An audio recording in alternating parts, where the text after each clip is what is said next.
Fixation Station. My name is Quinlan, and today I want to talk about Oscar's Semblance. Yes, again, but I have a reason this time.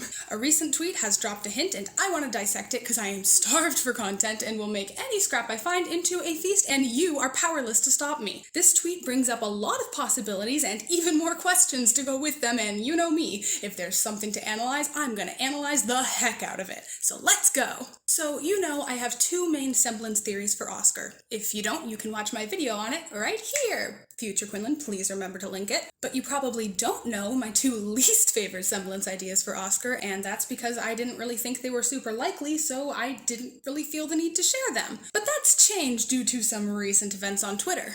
However, my opinion on this semblance that may have just been hinted at has also changed and varied over time, strictly depending on how it's carried out. So here I go, explaining what I think may have been a hint, what I think it's hinting at, and how I would and wouldn't like it to play out. So just the other day on Twitter, Aaron Zek, Blake's voice actor, tweeted this.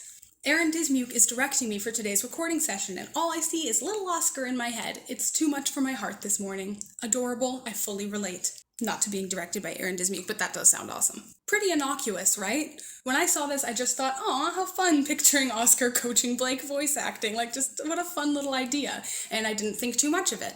Until I saw this reply. Someone responded with, feel free to drop any hint about any scenes you're recording. And Aaron replied, there's actually a hint as to what I'm recording in that tweet. And, of course, where there's a hint, there's a theory. And where there are theories, there is Quinlan. I'm gonna analyze it. Given the gif of Oscar blushing, my immediate thought was that Blake would be doing something blushy, you know, like she and Oscar did in Volume 7.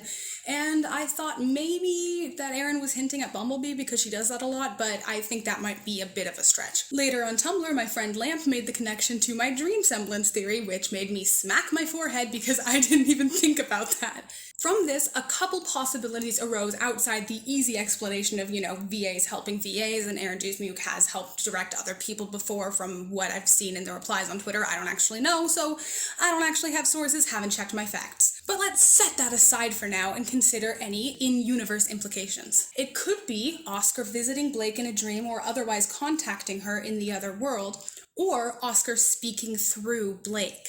Aaron could be directing Aaron to speak with Oscar's voice and speech patterns, as I'm almost certain that he's done a bit with Shannon in the recent volumes, but that's a whole tangent I'm not going to get into because I will never shut up. This brings us to my two least favorite semblance theories that I have seen circulating for Oscar.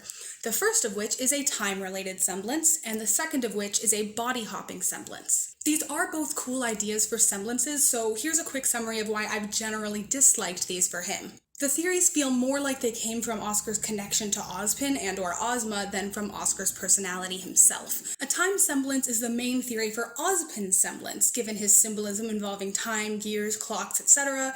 And when people talk about this being Oscar's semblance, that's usually what they point to, not anything relating to Oscar himself. I did theorize about the body-swapping semblance before I actually heard about it, but I'm not the only person to actually think about it. I'm just the only person I've seen who has an aversion to it, primarily because the evidence backing the theory that people use is based on his role as an Ozcarnation. Let's dispel a couple of things real quick before we go on. First, semblances are connected to the individual, unique.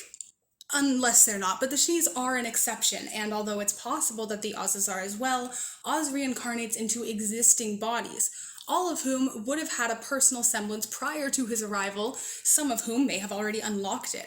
So him taking that away doesn't really make sense in the world building, especially since it's never been brought up that there are people who don't have semblances, merely people who haven't unlocked their semblance, or if you're Mercury, people who've had their semblances stolen.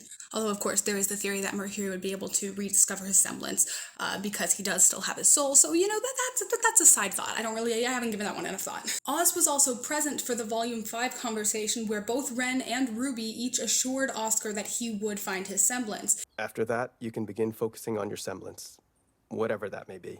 Semblance? You know, like your very own superpower. Everybody's got one. He hasn't found his semblance yet, but we all know he will. And you will too. We all just have to try and help each other get stronger. Cool. And Oz said nothing to the contrary. Yes, that could have been him hiding something, but A, Jin was asked to reveal what he was hiding from them, and B, Occam's razor dictates Oscar has the capacity for unlocking a semblance, and Oz didn't correct them because it's the truth. The writers have hinted at it twice now. You guys are evolving, and I still don't even have my semblance. Well, I bet we'll all be jealous when you do. And if they actually do a rule of threes, please God, the next time will be when he unlocks it, or finds out that he doesn't have one, so if that happens, I will take it back. But to me, that feels unsatisfying given the setup and narrative surrounding Oscar's character. It could be done in a way that highlights him having to overcome feelings of not having identity, but still it feels kind of lackluster to me. Next is the argument that Oscar shouldn't get a semblance because it would make him OP. Okay, so I hear this one a lot and I just have to disagree. Yes, he has magic, but as Oz said, it's not only finite, but also dwindling. And as Oscar revealed, each use of it accelerates the merging process. Every time we use it, I can feel us merging faster. I'm not ready for that. This isn't something Oscar can or wants to use in excess, and shouldn't be something to rely on. He's been a bit liberal with it since unlocking it, using it 4 times in like 2.5 days, but he kind of had to be, what with Salem and falling to his death and all. He is inheriting Ozpin's muscle memory, which will undoubtedly make him a high-class fighter. But his weapon's a stick. And we've seen Oz be tired out while fighting in Oscar's body. Although I have to imagine that Oscar's gotten a good bit more muscle after spending what is apparently, if Arrowfell and the books are to be trusted, around 5 months training with the headmaster and general of the Atlas Academy and military. If anyone can direct me to a source for that time period, please let me know, because I say this only having heard it secondhand from others about the span of time that Arrowfell covers being around 5 months, and the amount of time it took Sun to get to Vacuo being around 5 months. Regardless, he likely has and will keep getting stronger, so I get that. But wielding a stick real good isn't inherently OP. And then people bring up the nuke in the cane as part of him being OP. But remember, it took several lifetimes to store the kinetic energy, which is a contradiction, but okay, in the cane, and most of it was just used on the whale. It's a very limited power that Oscar already said they'll have to be careful with the remainder of. Lastly, I don't think a combat semblance suits Oscar in any way, shape, or form. Just because his initials are OP doesn't mean he has to be. Alright, that out of the way.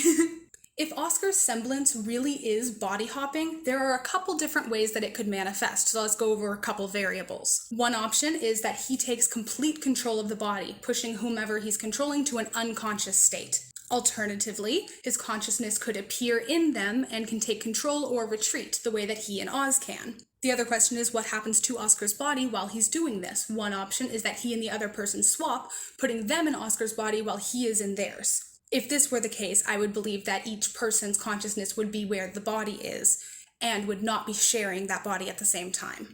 The other possibility is that his body goes to sleep or is unconscious while he uses this. Another possibility that I think is less likely, but I have thought of in the past, is that he can swap any other 2 people's consciousness, whether it's his or 2 others. So he would be able to swap, say, Ruby and Yang, and they would be in each other's bodies. I do think that's the least likely, but it's still a possibility I wanted to throw out there. Any of those could be handled in a way that I would like or dislike. What it all comes down to is making it clear that this is Oscar's semblance and not a reflection of Oz. If this turns out to be a semblance that all of the Oscarnations have, not only does that contradict the world building, it also kind of negates Oscar's narrative, and it just feels really weird. Like all the Oz's can just jump around. Why would we not have seen or heard of that until now? The writers do like keeping a lot of things secret longer than they might make sense to be kept secret, but there have been so many opportunities. I get it if Oz wanted Oscar to find it on his own, or if he can't do it himself until his new host unlocks it, but it creates a lot of weird holes as to why this was never... I don't know, I just don't like it. I don't like it for a lot of different reasons, and it takes away from so much. I get like-minded soul, but there are a lot of like-minded people out there. It doesn't mean that they have the same semblance. Semblances are supposed to be unique. And again, this could be an exception, but they'd have to handle that really well in order for me to be okay with it. Maybe it's a similar type of semblance, but it alters with each of them. I don't know. But it creates a lot of weird holes. So, here's how I would like this to go. I don't want it to be a constant shared by every Oscarnation. No, what I want is for this to connect to Oscar, and there is a way for that to be done really interestingly that is consistent with his character. I know Ren said it's ambiguous whether a semblance reflects or defines who a person is, or if it has no connection at all, but given what we've seen, I want it to be a reflection. Semblances having no connection at all is kind of boring to me, and having the semblance define the person feels counterintuitive to what it means to make a soul your own, which is a central theme in a lot of RWBY. Having a semblance reflect the character not only seems the most accurate to canon, but it's the most intriguing way to give insights to our characters. So if Oscar's semblance really is the ability to project himself into the body or mind of others, there's a perfect connection to who he is right in front of us. His proclivity for putting himself in others' shoes. And if part of it is or evolves to be that he can swap other people's consciousnesses as well, that would tie into how he helps other people see through one another's eyes. Think about it. Everything we've seen from the kid shows us how empathetic he is, both naturally and by choice, in some ways that bear resemblance to Oz. And I believed Leonardo deserved to be remembered for his lifetime of service, and not the unfortunate missteps he made in his final years. What Professor Lionheart did was reprehensible. I am not here to argue differently. But does one lapse in judgment truly negate all of his good? You all have every right to be upset. Especially you, Oscar. You don't have to forgive her. You have every reason to feel that way.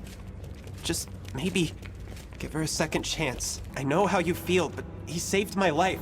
Trust is what I'm hoping to fix. I know we can still figure this out. All of it. Together. Please. We need to find a way to work together. Not just the two of us. All of us. But in many that distinguish them. Did she know? Did she know the risk of being a huntress? She made a choice. A choice to put others before herself. So do I. Ruby, hiding things from Ironwood. Doesn't that feel like what Ozpin did to us? Well, I can tell you what I think. The path you're heading down, where you're the only one with the answers, where you do the thing you think is right no matter the cost, it's not going to take you anywhere good. It's okay to be afraid. You just can't let that fear control you. I do believe in you. But not only you. I think the best thing you could do is sit down and talk with the people you're most afraid to. I wanted Ozpin's advice. And his advice probably would have been to keep your secrets. When we first got here, you already knew that wasn't the right course. You had a new plan. The panic you were worried about, it's already happening. The secrets you're keeping, they're about to be in the open anyway. It's time. We should tell Ironwood. He's finally choosing the truth over fear. We should do the same. You still think I'm afraid? We all are. He trusted my judgment, and it saved us. I want to reciprocate that trust. There's a lot to sort out, but Oz really wants to help. Can we please just give each other a chance? Emerald's not with Salem anymore. And Ozpin is back. All of this doubt and worry and distrust, it isn't getting us anywhere. Time after time, he tries to see where others are coming from, reaches out to them, and expresses an understanding and desire to consider and validate their points of view while holding true to his own. That's one of my favorite things about Oscar, and if that ties into his semblance, I will be very satisfied. The second thing I want is for him to hate it. I want him to hate his semblance, and I want him to hate it for two reasons. Number one, he's experienced what this is like, and he feels guilty and uncomfortable doing it to other people. This is essentially what Oz did and does to him, and he cares so much about agency and choice and talks about how that's what reveals who we are. And yet his semblance serves to rob that from others. I want him to be repulsed by the idea, only using it when necessary and doing everything he can to get consent first, especially after, you know. 2, I want Oscar to feel as though this confirms his soul isn't unique, that even his semblance isn't his own after trying to unlock it for so long. I want him to realize he's been holding on to this as something to be his own, and I want him to express that disappointment and for it to tie into his arc of personhood. And then I want him to come to understand that it does belong to him, that this semblance is his. I don't know whether or not Oz will be able to use it, although once they've merged, I truly believe that Oscar's semblance will be kept. You can check out my merge theory for more on why, but I want Oz to tell him that this isn't something he's been able to do before, that this is something new only Oscar has done. This begs another question and possibly helps with point 2. Does Oz go with him when he swaps? It seems like their souls are very close to being merged based on what we've seen. We haven't seen a lot of what's going on inside of their heads and what their identities are feeling like, but from external factors we can see that they're becoming very, very similar very, very quickly. Semblances are unique to the soul, and so much of Oz is now Oscar and vice versa. Would that mean Oz goes? Most of Oz goes? I think what makes the most sense is for just Oscar's consciousness to go as he is, so that there are only either 1, his, or 2, his and whomever he took control of, sets of thoughts in that body. Which begs yet another question. What happens to Oz's consciousness? I think in order for this to make the maximum amount of sense, Oscar would have to be unconscious to use it. This would be the easiest way to keep Oz out of the equation and circumnavigate the confusion of having Oscar, Oz, and the person he's swapped into all in one body at the same time. Would they all be able to take control? It's too much. It's too much. Plus, that would be a great way to show us rather than tell us that this semblance really is Oscar's, and that his soul isn't solely defined by Ozpin's. Pun always intended. So to summarize, Aaron's tweet might hint that Oscar can take control of or at least speak through other people. If this is his semblance, I'd like it to function like this. He must be unconscious to use this ability. It is unique to him. It's presented as relating to Oscar's defining trait of seeing things from others' perspectives rather than being because of Oz. Only his consciousness goes into the new body, whether or not it is shared by the consciousness of the person who owns that body. Unless it's a body-swapping semblance where both people are still conscious. In that case, then Oz would go with Oscar. He struggles with the moral implications of robbing someone else's agency and the similarities that bears to what Oz does to him. And he comes to accept it as his own, which ties into his arc of personhood. Those are my terms. So yeah, while I have been opposed to this idea in the past, if it's done well, this really could be fantastic. And it'd tie in with a lot of the same reasoning that I have for his dream semblance theory, which would make me feel like a very smart cookie. Or a clever overcooked casserole? What are your thoughts? Do you have any other interpretations of Aaron's tweet? Do you like or dislike the idea of this semblance? Let me know why. My thoughts and opinions are as subject to change as just about anything else in this world, so I'm always open to hearing from y'all. Oh, well, this is my stop. Hope y'all have delightful days and novel nights. See ya!